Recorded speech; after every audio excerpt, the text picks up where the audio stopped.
ក្រុមហ៊ុន Rich and Partner អ្នកទទួលបន្ទុកជម្រះបញ្ជីគ្រឹះស្ថានផ្ដល់សេវាទូទាត់សាច់ប្រាក់ HP ប្រកាសថាក្រុមហ៊ុននេះស្ថិតក្នុងស្ថានភាពអសាធនភាពមានន័យថាមិនមានទ្រព្យសម្បត្តិគ្រប់គ្រាន់ដើម្បីទូទាត់បំណុលទៅអតិថិជននោះឡើយនៅក្នុងសេចក្តីជូនដំណឹងចេញផ្សាយនៅថ្ងៃទី8 ខែកក្កដាដដែល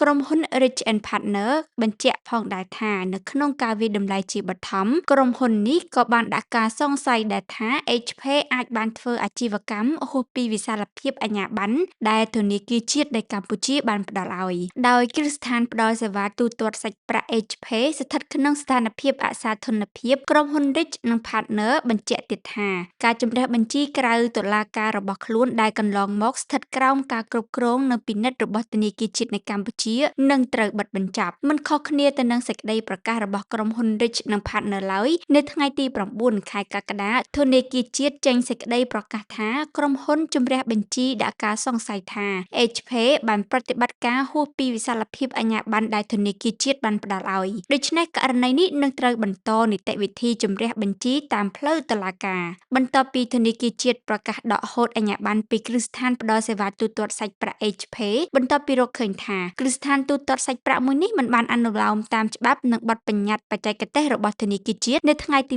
20 ខែមីនាអតិថិជនជាច្រើនផ្ទុះការតវ៉ារហូតបង្កឲ្យមានករណីបិទផ្លូវនៅមុខធនាគារជាតិជាច្រើនលើកច្រើនសារក៏ដូចជាទៅតវ៉ាសុំការសម្របសម្រួលពីស្ថានទូតចិនផងដែរក៏ប៉ុន្តែនៅតែមិនមានដំណោះស្រាយណាមួយឡើយហើយបើតាមធនាគារជាតិគ្រឹះស្ថានផ្ដល់សេវាទូទាត់សងប្រាក់ HP មិនមែនជាធនាគារនិងគ្មានសិទ្ធិទទួលប្រាក់បញ្ញើឬផ្ដល់ឥណទានឡើយ